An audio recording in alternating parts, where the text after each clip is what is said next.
नमस्कार दोस्तों, कैसे हैं आप सब।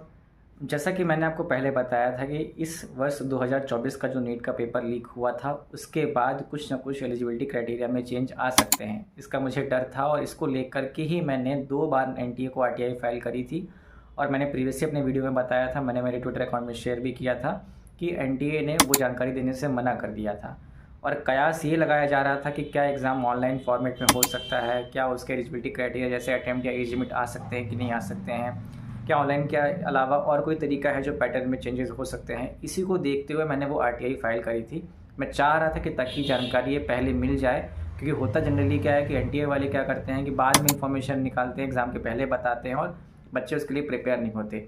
इसी को लेते हुए मैंने आरटीआई फाइल करी थी, बट उसमें मुझे कोई ऐसा सटीक जवाब मिला नहीं था। ये बोला गया था कि कमेटी का फॉर्मेशन हुआ है, कमेटी की रिपोर्ट आने वाली है।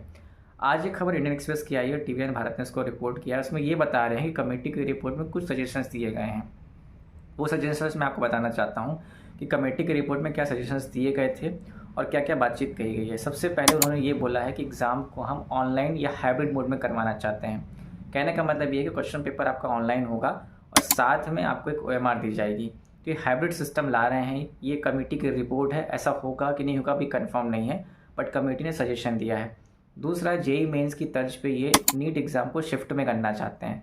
जैसे मल्टीपल शिफ्ट में जेईई मेंस का पेपर होता है, वैसे नीट को शिफ्ट में करना चाहते हैं ताकि पेपर लीक ना हो, जो कि बिल्कुल गलत और वाहियात डिसीजन होगा यदि ऐसा करते हैं तो। तीसरा, ये कह रहे हैं कि अभी नीट में कोई अटेम्प्ट लिमिट नहीं है। पेपर स्टूडेंट चाहे जितनी बार दे सकता है, तो उसमें कोई एक सीमा होनी चाहिए। कितनी होनी चाहिए, क्या होनी चाहिए, ऐसा कुछ भी नहीं बोला है, बट ये बोला गया है कि उसमें एक सीमा होनी चाहिए। तो ये 3-4 क्राइटेरिया हैं जो इस बार वो चेंज करने वाले हैं। चौथा पैटर्न उन्होंने ये बोला है, जो वो आपको सेक्शन ए सेक्शन बी में मिलता था, उसको शायद वो हटाने वाले हैं, बट उससे पेपर लीक का या कोई एलिजिबिलिटी की चीज़ें चेंज नहीं होने वाली है। बट जो ये सजेशंस हैं, मेरी राय में सारे के सारे सजेशंस बेकार हैं। ये सिर्फ स्टूडेंट को परेशान करेंगे।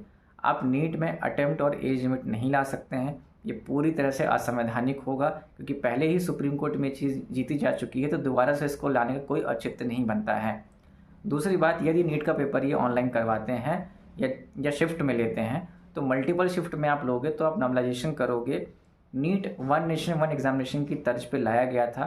पूरे भारत देश में एक समय पर एक पेपर होना चाहिए। जैसे ही आप मल्टीपल शिफ्ट करेंगे, आप किस बेस पे मेरिट बनाएंगे, आप कैसे नॉर्मलाइजेशन करेंगे। सेम इशू अभी नीट पीजी में चल रहा है, नीट यूजी को भी उसका हर्जाना भुगतना पड़ेगा। तो ये भी बेकार सजेशन है। तीसरा, ये बोलते हैं कि हाइब्रिड मोड में करना चाहते हैं हम, कि हम पेपर ऑनलाइन ले लें और ओएमआर ले लें।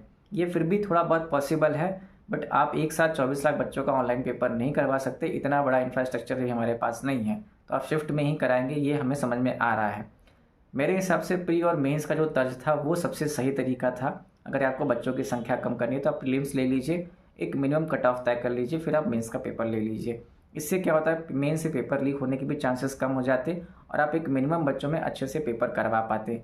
बट इस समय पर एलिजिबिलिटी को चेंज करना, अटेम्प्ट जैसी चीज़ों को लाना या फिर बाद में नॉर्मलाइजेशन का इशू क्रिएट करना, ये सारी की सारी चीज़ें नीट पेपर को कहीं ना कहीं ख़राब करेंगी। तो मैं तो बिल्कुल सहमत नहीं हुई सजेशन से। ये मात्र एक सजेशन है, जो रिपोर्ट आई है न्यूज़पेपर की, मैं आपको इसके बेस पे बता रहा हूँ। बट मेरे हिसाब से ये चीज़ें बिल्कुल सही नहीं है। प्रीलिम्स और मेंस के फेवर में मैं भी रहा हूँ, यदि वो ऐसा करते हैं तो ये अच्छा है। बट अटेम्प्ट लिमिट लगाना, बच्चों को परीक्षा देने से रोकना पूरी तरह से असंवैधानिक है। ऐसा बिल्कुल नहीं होना चाहिए। इवन नीट का पेपर ऑनलाइन भी नहीं होना चाहिए, नहीं तो करप्शन के चांसेस और बढ़ जाएंगे। आप कह रहे हैं आप पेपर लीक होने से रोक लेंगे, एम्स का पेपर लीक हो चुका है, नीट पीजी का पेपर लीक हो चुका है, कितने सारे पेपर ऐसे ऑनलाइन होते हैं जो लीक हो चुके हैं। तो नीट का पेपर भी बड़ी आसानी से लोग लीक करवा देंगे, ऑनलाइन तो और आसान से हैक कर लेंगे। तो प्रीलिम्स और मेंस करना चाहिए, उसके अलावा कोई एलिजिबिलिटी में चेंजेस नहीं होने चाहिए। तो ये कमेटी की रिपोर्ट है जो मैंने आपको बताई है। आपके सजेशंस, आपके व्यूज़ क्या है, आप मुझे कमेंट सेक्शन में ज़रूर बताइएगा। उसके अलावा मैं ये कमेटी की रिपोर्ट की कॉपी लेने के लिए फिर से आरटीआई फाइल करूँगा, जिसमें जैसे ही मुझे आरटीआई की कॉपी मिलेगी, मुझे ऑफिशियल कॉपी मिलेगी, मैं आपको सबको शेयर करके उसके बाद में इन्फॉर्मेशन दूंगा। आप अपने व्यूज़ मुझे कमेंट सेक्शन में ज़रूर बताइएगा। धन्यवाद दोस्तों।